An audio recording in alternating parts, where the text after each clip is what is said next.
My name is Misha Bryan, and welcome to Session Stories. Ooh, Session Stories.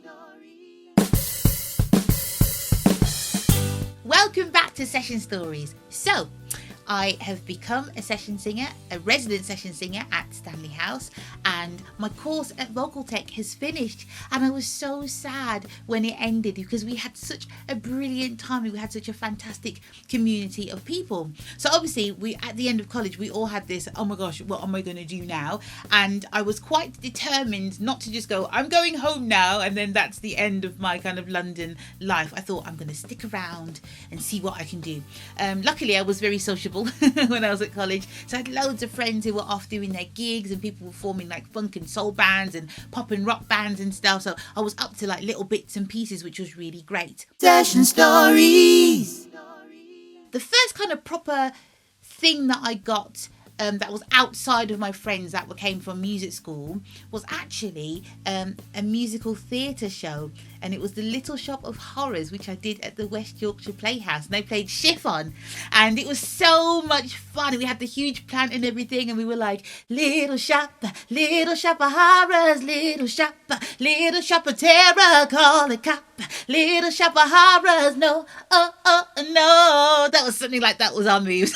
I was so bad at dancing, honestly. I was next to these two fabulous girls called Gabriella and my really good friend Ronnie, and they're all fabulous and like beveling and stuff, and my feet were literally like from here downwards, like up to the waist, it was all happening, and then the feet were just like emu. It's really bad. But anyway, it was a brilliant learning curve, and what I've got to say actually is make sure you involve yourself in the industry. Really get into what you're doing. The only reason I was even considered for the Little Shop of Horrors is because years before I'd been part of the National Youth Music Theatre, and the MD on that was a lovely guy called Jonathan Gill. Hello, Jonathan.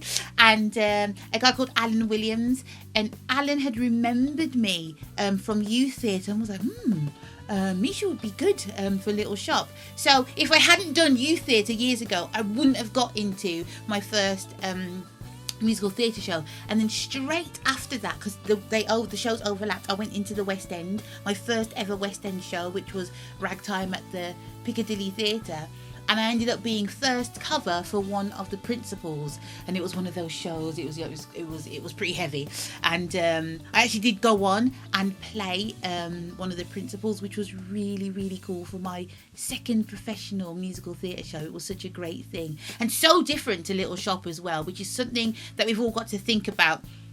Little Shop kind of had that kind of soulful, kind of funky thing happening, and then this was definitely more kind of musical theatre, and obviously it was called Ragtime, so it had ragtime music in it, and was way heavier. The subject matter of it was much heavier, so I had to think about placing my voice differently, edging towards more of a musical theatre sound, really thinking about keeping that diction nice and clean, and all of these things I obviously learnt when I was at Vocal Tech, and the consistency of delivering the same kind of performance over and over again is something that I learnt at Stanley House as well. So all of the skills that I'd learnt were really transferable from Vocal Tech and Stanley House. Obviously in musical theatre you do 8 shows a week, and so you've got to make sure that you've got the stamina to be able to get through those 8 shows. Session Stories. So I finished Little Shop, and then I went into the West End and did Ragtime. After that I went back to doing gigs, and then I got a call for my first kind of proper professional audition to go on tour with a band.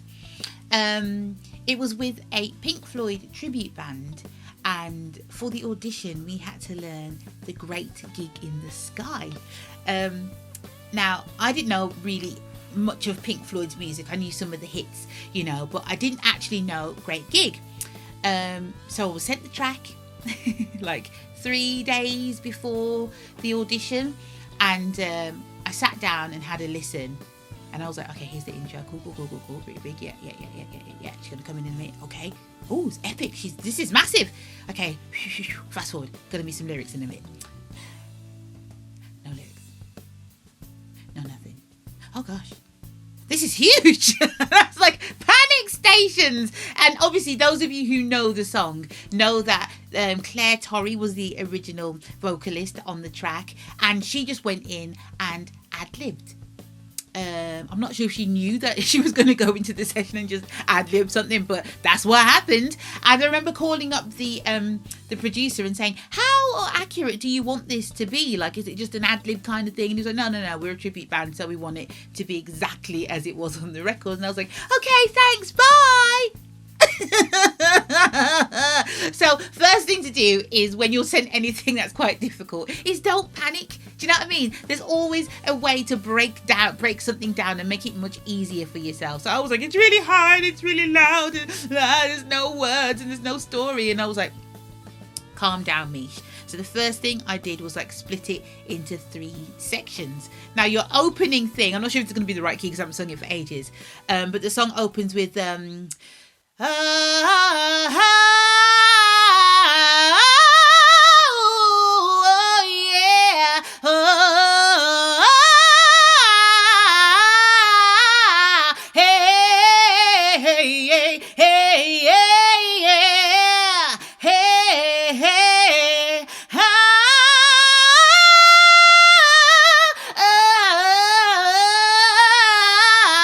she goes off on one for ages. So on first hearing, I was like,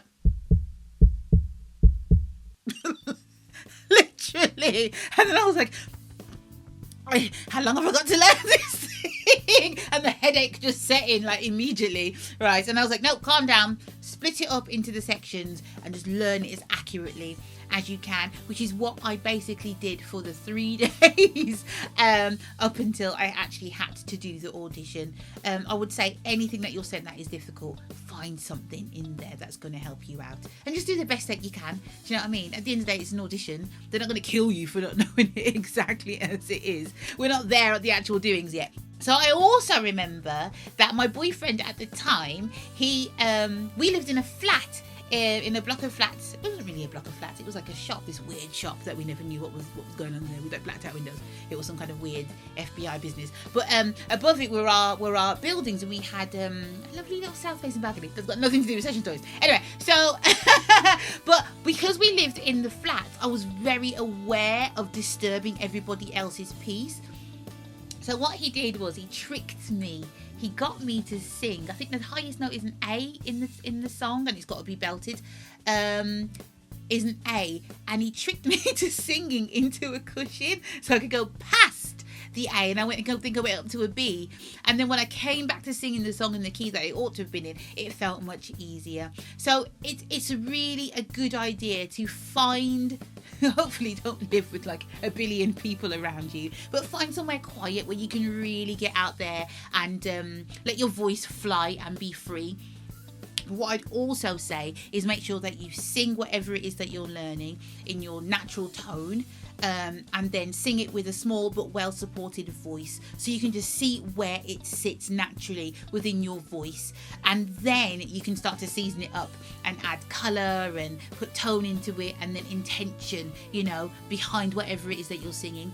Obviously, because it was completely improvised, but because it was called The Great Gig in the Sky, I thought, okay, it's obviously going to be about death and people passing on. And then different sections, I'd be kind of more belty, and I'd use more kind of glottal attacks, and other bits I'd be thinking that was kind of the more angry sections, and then other bits where I'd be more kind of accepting of what happened. Obviously, the dynamic would come down a little bit, still supporting the voice.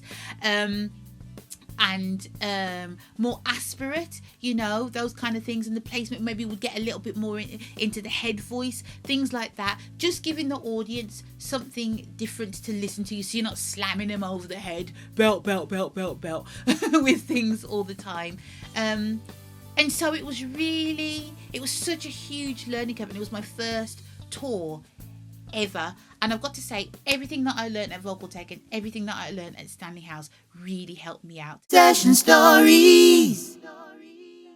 If you're enjoying Session Stories so far, please give me a thumbs up, hit the subscribe button, and don't forget to hit the bell icon so you don't miss any future videos. Session Stories.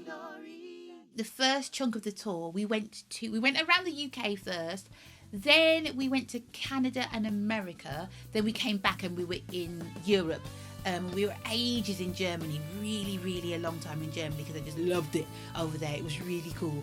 And so I think we did 88 gigs in the first stint of it. It was a lot. It was a lot of gigs. So all of the technical stuff, you know, and staying free and staying healthy that I learned at Vocal Tech, I really used that when I was on the tour. And then being consistent, which is what I learned at Stanley House as well. All that repetitive stuff that we did by tracking vocals and having the stamina to sing for a long time, you know, and really don't run out of gas towards the end of phrases. All of the stuff that I learned at Stanley House was really good.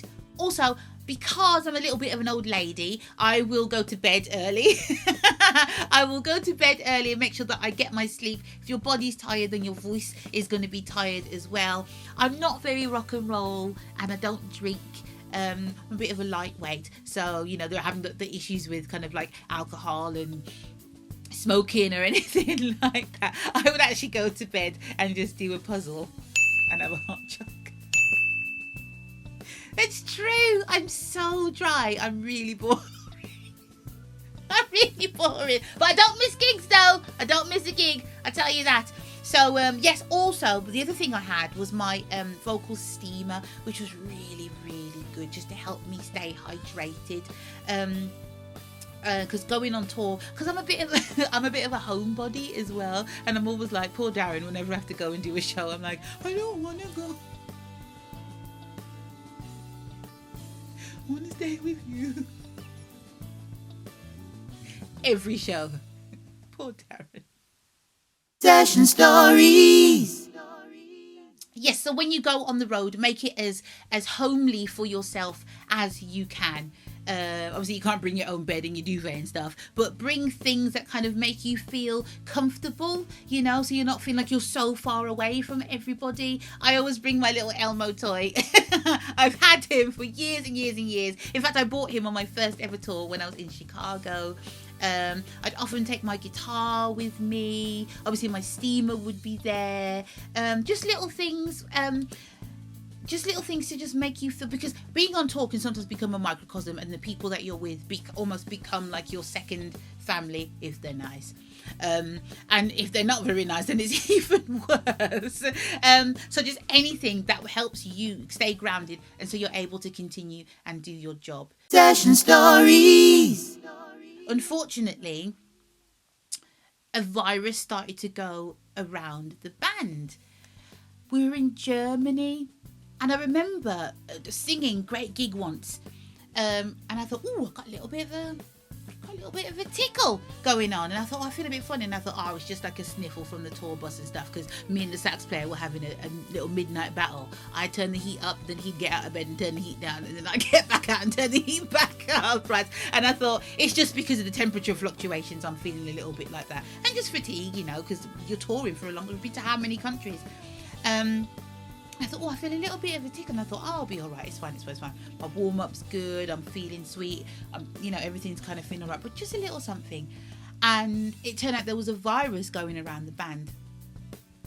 So the producer had paid for a doctor to come and see the band in Germany, and I was like, cool, they're going to sort us out. We're not going to, go around and everyone's going to fall down and be sick and we have to cancel any gigs. Long story short, the producer was basically paid for the entire band to have their throat swabbed in Germany by the doctor, and did not pay the backing singers to have their throat swabbed.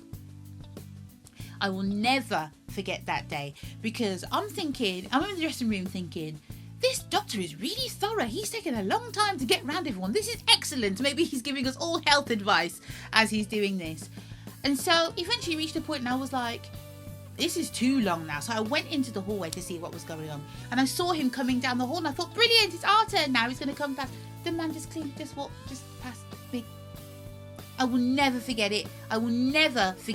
Because those people did not care about us and our health. There was a virus that was affecting everybody in the band. All people who didn't sing in the band got their throats swabbed by this doctor. They did not care about the BBs. And it just turned out that the BBs were all female as well, and everybody else in the band was male.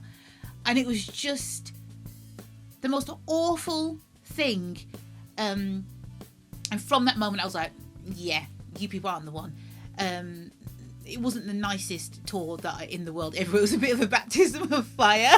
And then after that, I was really feeling this tickle in my throat. Everything was still there. My foundation was good, but the tickle was kind of getting worse. Basically, when the tour ended, awful. I'm sure you've all been on tours before where you're thinking, oh, I'm getting a bit of a cold, or I'm getting a bit of a headache, or something hurts, and then your adrenaline carries you through, and as soon as you get home, you're like, you're like that. That's totally what happened to me. But let's talk about how it happened for a whole year. It was awful. I had nothing. I would get a cold every 2 weeks. My eustachian tubes were blocked and I couldn't hear properly. My lymph nodes were huge. I went to the doctor and he was like, oh my God, you're really sick. He was like, I don't even need to examine you. I had one sentence in me a day. One sentence a day. So bad. It was so bad. I'm actually gonna cry because it was so bad.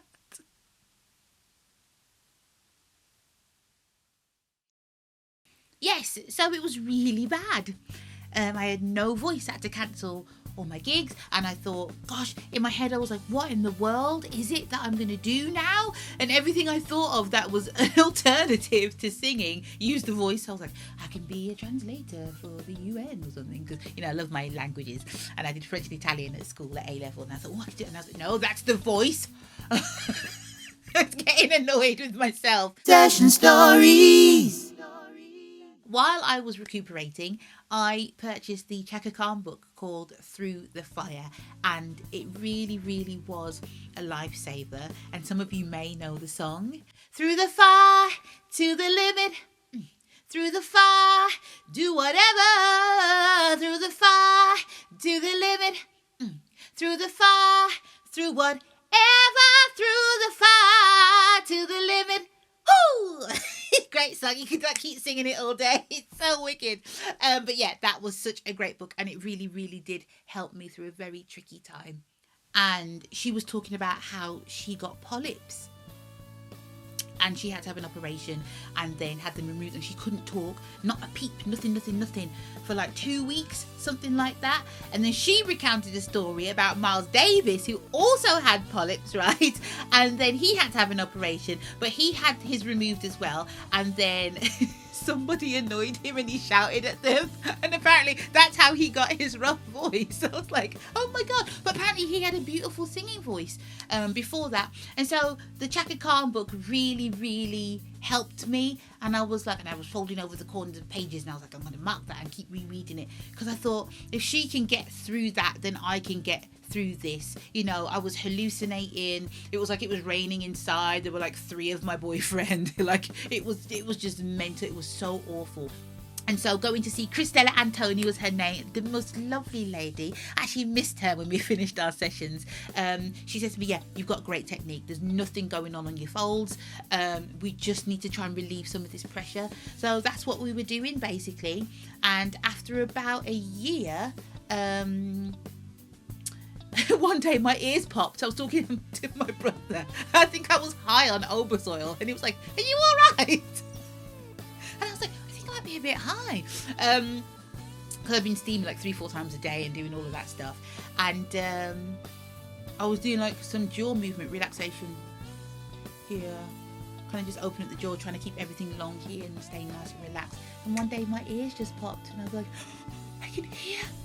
I was like, I've been in a bubble for a whole year. This is amazing. This is so amazing. Then some of the pressure released here, and I was like, oh my God. And I was like, we're back, baby. We're back.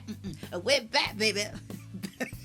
Like that. I was so pleased. But then I had to start rebuilding really, really slowly. So I was back to gentle humming and sirens and, do you know what I mean? Gentle little bit of 5-note scale and breathing exercises, you know. Had to ease my way back in, which, you know, I was so glad. I was so proud of myself.